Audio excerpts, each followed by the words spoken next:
ہم شکر گزار ہیں فرسٹ آف آل بیٹی کے لیے زوردار تالیاں خداوند کو دی ہیں. خداوند کے لیے شکر گزاری کرتے ہیں اس بات کے لیے کہ خداوند اپنے بچوں کو استعمال کرتا ہے. مضمون ہمارا چل رہا ہے اور اس میں سے ہم خداوند کے کلام کو سیکھ رہے ہیں. مضمون کا جو حصہ ہے اس کی قسط نمبر 2. قسط نمبر کون سی ہے؟ 2. پہلی قسط میں ہم نے سیکھا مضمون تھا اپنی زندگی کا امتحان. مضمون کیا تھا؟ اپنی زندگی کا امتحان پاس کریں. اس میں ہم نے پچھلی دفعہ مقدس نوح کے بارے میں 3 پوائنٹ سیکھے تھے اور آج پھر اس کا دوسرا حصہ، اس کا مطلب قسط نمبر 2 خداوند کے کلام میں سے ہم سیکھیں گے. آپ اور میں خدا کے حضور میں آتے ہیں اس لیے تاکہ کلام کے وسیلہ سے ہم برکت پائیں. اس کا مطلب آج خدا کے کلام میں سے ہم اپنی زندگی کی برکت کے لیے سیکھیں گے. آج خداوند کے کلام میں سے ہم دیکھیں گے قسط نمبر 2 ہے، مضمون ہے اپنی زندگی کا امتحان کیا کرے؟ شامت ساؤنڈ سے ہی کر آجاندے. اپنی زندگی کا امتحان جو ہے وہ پاس کریں. آپ اور میں زمین پر اس لیے نہیں آئے کہ ہم آگے ہیں، پیدا ہو گئے ہیں اور ہم نے صرف محنت کرنی ہے، ہم نے کام کاج کرنا ہے اور ہم نے کام کاج کر کے دنیا میں وقت گزار کر چلے جانا ہے. آپ اور میں زمین پر آئے ہیں، آپ اور میں زمین پر بھیجے گئے ہیں. آپ کو مجھے پیدا کرنے والا جو ہے اس کی ڈیمانڈ یہ ہے کہ ہم زمین پر رہ کر ایمانداری کی زندگی گزاریں.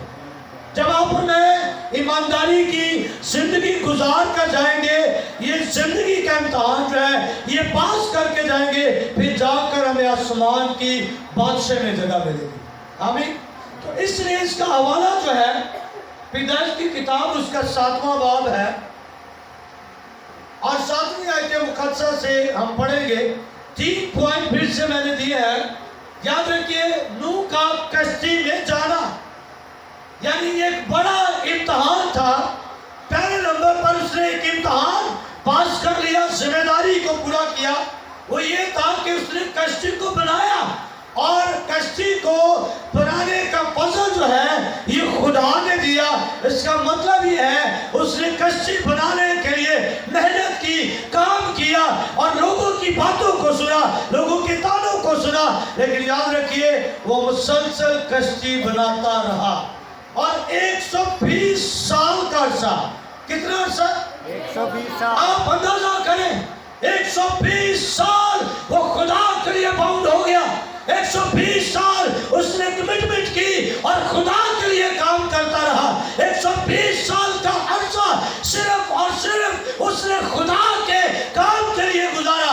120 سال وہ کشتی بناتا رہا، 120 سال وہ محنت کرتا رہا. اور میں سوچ رہا تھا کہ 120 سال جب وہ کشتی بناتا رہا، 120 سال میں ہر ایک ہتھوڑی جو ضرب لگاتی ہوگی وہ لوگوں کی توبہ کی پکار ہوتی ہوگی کہ توبہ کریں گے تو آسمان کی بادشاہ میں جائیں گے، توبہ کریں گے تو بچ جائیں گے. ہر ایک ہتھوڑی کا کیل لگایا جانا، ضرب کا لگایا جانا، وہ چیخ چیخ کر لوگوں کی توبہ کے یہ پکار تھی کہ آپ توبہ کریں گے، آپ بچ سکتے ہیں، یہ کشتی ہمارے لیے ہے.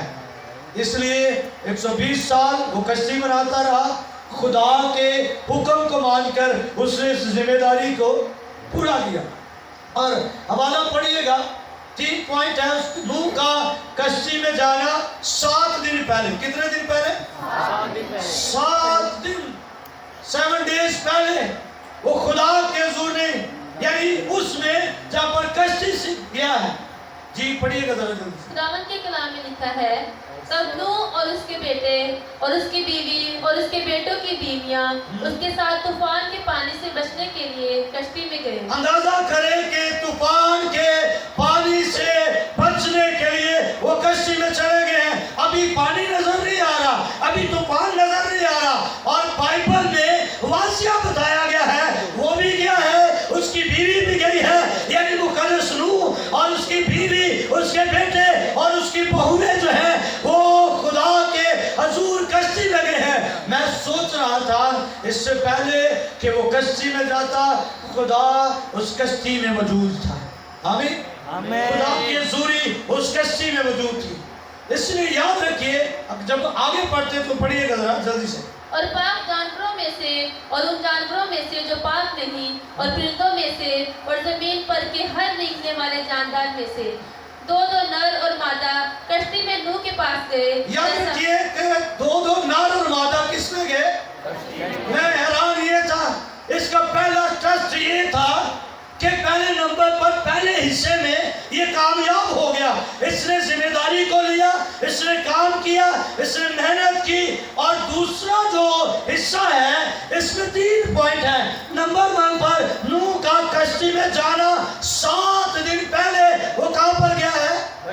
کشتی کے اندر. اور نمبر 2 پر نوح کا کشتی میں رہنا، یعنی جا کر رہنا بھی اس کے لیے کیا تھا؟ ایک بڑا امتحان تھا. اور تیسرے نمبر پر نوح کا کشتی سے باہر آنا. تیسرے نمبر پر نوح کا کشتی سے باہر آنا. اچھا پہلے حصے پر دیکھیں گے، پہلے پوائنٹ کی طرف نوح کا کشتی میں جانا.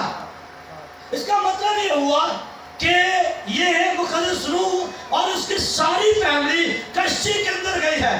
اگر کوئی بہو بیٹھی ہے تو وہ بھی سن سکتی ہے کہ بہوؤں کا بھی خدا کی بادشاہ میں جانا بڑا ضروری ہے. آمین.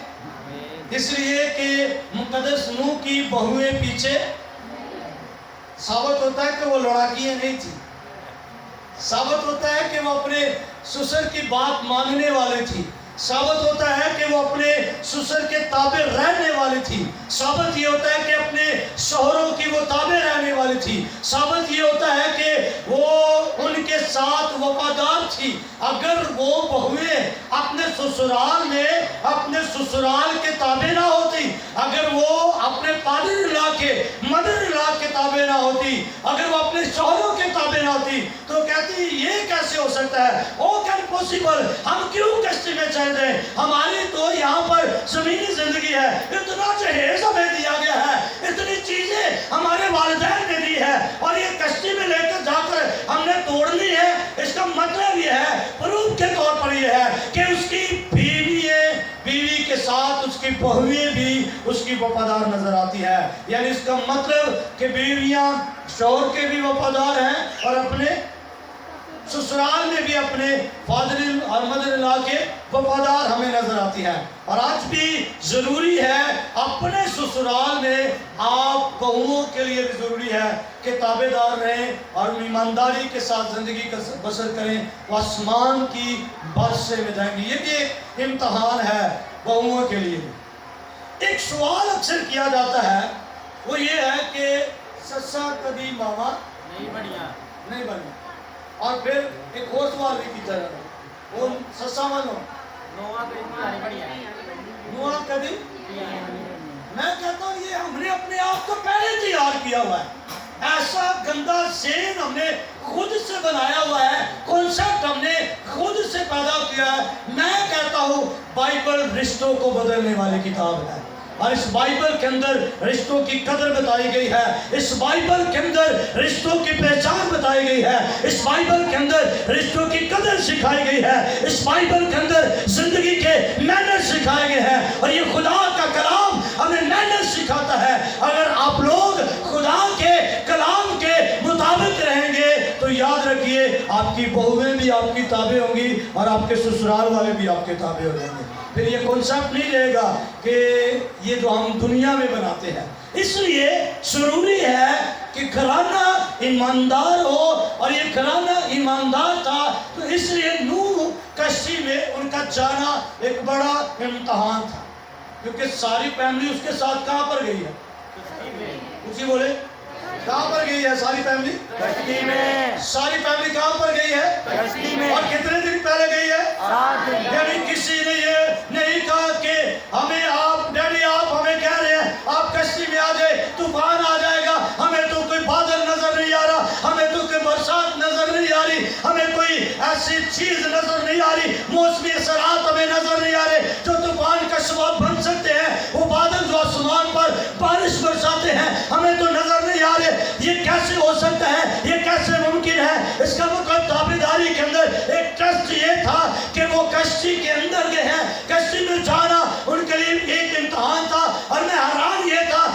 इंसान तो गए हैं, जानवर भी कश्ती के अंदर चले गए हैं। आमीन। जानवरों ने भी खुदा के हुक्म को क्या किया है? ऊंची बोलो, डरना नहीं। जानवरों ने क्या किया है?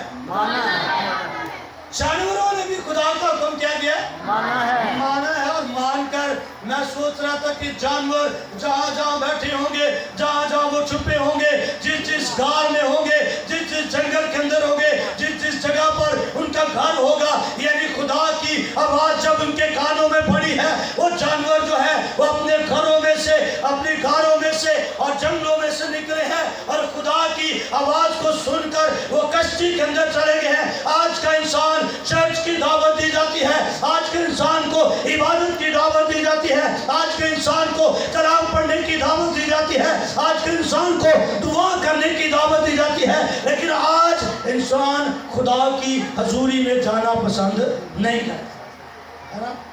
उस वक्त दुनिया में उन लोगों से अच्छे तो जानवर थे जिन्होंने खुदा की आवाज को सुना और कश्ती में चले गए। हालांकि बाइबल कहती है, गीत गाते हैं, ना हो घोड़ियां कुछ भी नहीं है, हालांकि खुदा का कलाम कहता है, लेकिन वो जिनको ना समझ कहा गया है वो खुदा की आवाज को सुनकर कश्ती में आ रहे हैं। आज हम खुदा की आवाज को सुनकर घरों में लेटे चारपाइयां तोड़ते रहते हैं।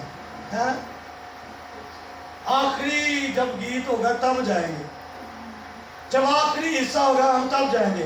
लेकिन याद रखिए, पहला हिस्सा उसका ये था, इम्तिहान पास कर लिया, वो कश्ती में क्या हो गया? सारी फैमिली समेत वो कश्ती में दाखिल हो गया। इसका मतलब उसने कोई ऐसे कमेंट या ऐसी बात नहीं की, बल्कि पूरी फैमिली के साथ वो कश्ती में चला गया। दूसरे नंबर पर नूह का कश्ती में रहना, यानी हैरानगी की बात यह है, तूफान ऐसा, बारिश ऐसी है कि आसमान से पानी बरस रहा है और जमीन के सोते फूट गए हैं और जमीन से पानी है। ये कैसे मुमकिन है कि जमीन के नीचे से ऊपर को पानी है और ऊपर से नीचे को पानी है और मिड के अंदर जो कश्ती नजर आ रही है, ये कैसे मुमकिन है कि कश्ती जो है ये महफूज हो जाए। लेकिन मैं कहता हूँ वो कश्ती में ना सिर्फ जानवर थे, वो कश्ती में ना सिर्फ इंसान थे, बल्कि खुदा की मौजूदगी उस कश्ती के अंदर थी, खुदा की हजूरी उस कश्ती के अंदर थी। खुदा की हजूरी मौजूदगी की वजह से वो सारी जिंदगियां खतरे में भी शादमान है। आमीन। बड़ा इम्तिहान था। शायद हमारे जैसा होता तो कहता, खुदावन एक कितना हो जाएगा, थल्लों भी पानी आ रहा है, उत्तों भी डरते मारे उठे चीखा निकल दिया, लेकिन उनकी कोई चीखों पुकार हमें नजर नहीं आती। वो इत्मीनान के अंदर है क्योंकि खुदा की हजूरी में है, वो सादमानी के अंदर है क्योंकि वो खुदा की हजूरी के अंदर है। आज अगर कलीसिया खुदा की हजूरी में आ जाएगी, इत्मीनान के अंदर आ जाएगी। अगर आज कलीसिया खुदा की हजूरी में आ जाएगी, वो बरकत के अंदर पा जाएगी। वो खुदा की हजूरी में आने से शादमान हो जाएगा, महफूज हो जाएगा। इसलिए नंबर 2 पर उसका कश्ती में रहना भी एक इम्तिहान था, खतरा बड़ा जबरदस्त था, लेकिन याद रखिए उसको किसी खतरे की परवाह नहीं। क्यों खतरे की परवाह नहीं? खुदा मौत के साया की वादी से मेरा गुजर हो, मैं किसी बला से नहीं डरूंगा क्योंकि तू मेरे साथ है। मौत के साया की वादी से ये एक तरह का खतरा, ये मौत थी, ये मुमकिन नहीं था कि वो बच जाते, ये हो ही नहीं सकता था। लेकिन असल में वो खुदा की हजूरी की वजह से बचे थे, असल में वो खुदा की मौजूदगी की वजह से बचे थे। और ये एक बड़ा इम्तहान था। कई दफ़ा आज हमारी ज़िंदगियों में भी बीमारी का खतरा, मुश्किलात का खतरा, परेशानियों के खतरात, आज हम भी खतरात के अंदर आ जाते हैं, लेकिन इन खतरात में हमने इत्मीनान में रहना है, इस ईमान के साथ हमारा खुदा हमारे साथ है। अभी इस ईमान के साथ हमारा खुदा हमारे साथ है। जैसे भी प्रॉब्लम आ जाए, जैसे भी कर्जे आ जाए, जैसे भी मुश्किल आ जाए, शायद लोग कहें मुश्किल से बाहर नहीं आ सकता। सब लोग आपको कहेंगे ये हो ही नहीं सकता कि आप इन हालात से बाहर आ जाए। शायद लोग कहेंगे जैसी बीमारी लग गई है ये मुमकिन नहीं है तू आज़ाद हो जाए और इस बीमारी से शैतान मिले। लोग कहेंगे जैसा कर्जा तेरे ऊपर है ये हो नहीं सकता तू कर्जे से बाहर आ जाए। लेकिन मैं कहता हूँ जब खुदा का कलाम आ जाता है तो बंद दरवाजे खुल जाते हैं। हालेलुया।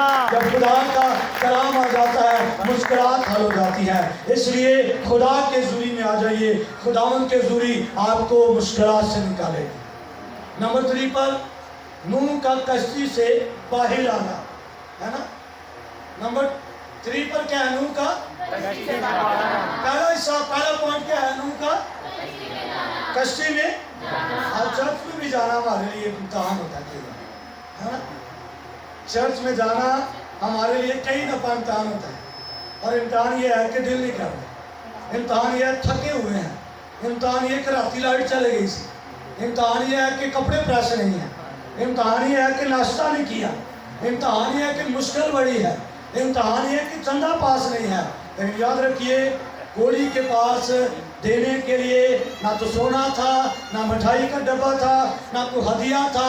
उसके पास देने के लिए उसके खाली घुटने थे जो उसने टेक कर खुदा के हजूर में शुक्रगुजारी के तौर पर पेश किए। आमीन। आप मत घबराए अगर हदिया नहीं है, मत घबराएं अगर आपके पास वसाइल नहीं है, क्योंकि आपका खुदा आपकी चीज़ों को नहीं, आपका खुदा आपके इरादों को देखता है, आपके दिल को देखता है। इसलिए ये भी एक टेस्ट होता है कि आपने इतवार को चर्च जाना है, और ये भी एक टेस्ट होता है इम्तिहान हो के आपने खुदा की हजूरी में जाना है। बाइबल पढ़ना भी इंसान के लिए एक इम्तिहान है ना। जो रेगुलर बाइबल नहीं पढ़ते ना वो ज़िंदगी के इम्तिहान में फेल हो जाएंगे। क्योंकि मैं कहता हूँ जिसकी ज़िंदगी में दुआ नहीं उसकी ज़िंदगी में खुदा नहीं, और जिसकी ज़िंदगी में दुआ है उसकी ज़िंदगी में खुदा है, और जिसकी ज़िंदगी में खुदा है उसकी ज़िंदगी में कलाम की बरकतें हैं। आमीन। इसलिए इस जिम्मेदारी को पूरा करें। एवरी डे आपने खुदा के पास जाना, जैसे कश्ती में हो गया। दूसरे नंबर पर कश्ती में रहना इम्तिहान, यानी खानदान में मुश्किल परेशानी आए तो आपने इत्मीनान के साथ रहना है, दुआ करते रहना। तीसरा पॉइंट नूह का कश्ती से बाहर। कश्ती असल में गुनाहगार थी, खुदा की हजूरी कश्ती के अंदर थी, लेकिन जब वो बाहर निकला है खतरे से मुश्किल से बाहर निकला है और निकलते उसने पहला काम क्या किया? शुक्रगुजारी की कुर्बानी चढ़ाई। क्या बनाया? मज़बा बनाया। तरतीब बनाया करना। पहले क्या बनाया? मज़बा बनाया। हमारे जैसा होता निकलता बाहर कश्ती से कहता लोगों प्रॉपर्टी, ये सारी प्रॉपर्टी मेरी, क्योंकि उस वक्त नहीं था ना। हाँ? उसने ये नहीं कहा निकलते हुए कश्ती में से बाहर निकल कर, ये भी एक टेस्ट था, इम्तिहान था कि सारी ज़मीन उसने कोई नहीं किया। उसने ये नहीं कहा कि वो ये सारी ज़मीन मेरी हो गई इसलिए पहले मलो हाँ सारी ज़मीन, है ना। आओ पहले बटा पाइए पुत्रों, सारी जगह तो घेरिए ना, है ना।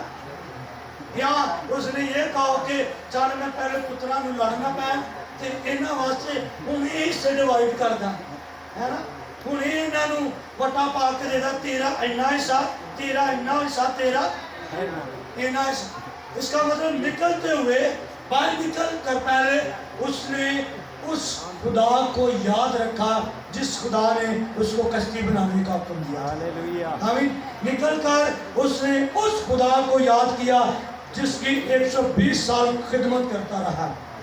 निकल कर उसने उस खुदा को पहले याद किया जिसने उसकी कश्ती के अंदर भी हिफाजत की थी। निकल कर उसने उस खुदा को याद रखा जिसने कश्ती के अंदर ही होटल लगा कर दिया था, न खाने की न पीने की फिक्र थी। आमीन। कोई इसको फिक्र नहीं थी क्योंकि वो कश्ती के अंदर क्या था? महफूज था। इस तरह निकल कर सबसे पहला काम उसके लिए एक इम्तहान था, प्रॉपर्टी, जगह, सारी चीज़ें, लेकिन वो इस इम्तहान में भी पास हो गया। वो निकला और निकल कर सबसे पहला काम क्या किया? कुछ बोले। सबसे पहला काम किसके लिए? खुदा के लिए। खुदा के लिए। आप जब भी मुश्किल से निकलते हैं, आप जब भी सुख के राज में उठते हैं, तो सबसे पहले खुदा के मजमा में जाने की जरूरत है। हालेलुया। आमीन। सबसे पहले आप खुदा के हुजूर में जाएं, खुदा के मजमा में जाएं। वो खुदा के मजमा उसने बनाया और बनाकर फिर क्या किया? शुक्रगुजारी की कुर्बानी चढ़ाई। और लिखा है उसकी इस कुर्बानी से खुदा कितना खुश हुआ। लिखा है उसकी खुशबू से खुदा राहत अंगेज हुआ। हमें खुदा क्या हो गया? राहत अंगेज हो। और उसकी वजह से खुदा ने क्या, आज के बाद मैं ऐसे तूफान बर्पा नहीं करूंगा। आज के बाद मैं इस तरह से लोगों को मारूंगा। नहीं। उसके इस अमल से शायद मैं समझता हूँ कि अगर निकल कर कहता ना कि सारी ज़मीन या ज़मीन की तरफ ज़मीन उसके दिमाग में आ जाती, तो मैं समझता हूँ कि खुदा ने कभी भी इस तरह मुआफ़ नहीं करता। इंसान की कुर्बानी से खुदा खुश हो गया। आमीन। आपकी वर्शिप से खुदा को खुशी होनी चाहिए, आपकी इबादत से खुदा को खुशी होनी चाहिए, आपकी तालियों से खुदा को खुशी होनी चाहिए। और मैं ये कहता हूँ आपका ताली बजाना दिल से हो ताकि खुदा खुश हो जाए, आपका इबादत करना दिल से हो ताकि खुदा खुश हो जाए, आपका शुक्रगुजारी करना दिल से हो ताकि खुदा खुश हो जाए। और ये उस वक्त होगा जब आप जिंदा खुदा की हजूरी में जाए। इसका मतलब किस्त नंबर 2 के 3 पॉइंट्स हमने सीखे। पहला पॉइंट क्या था? सबने बोला। पहला पॉइंट नूह कश्ती में जाना। और दूसरा पॉइंट नूह का कश्ती में रहना। और तीसरा पॉइंट कश्ती से निकलना। नूह का कश्ती से बाहर आना। 3 पॉइंट्स हमने सीखे हैं। और किस्त नंबर तीसरी नेक्स्ट संडे हम खुदा के कलाम को सीखेंगे। हमें आए अपने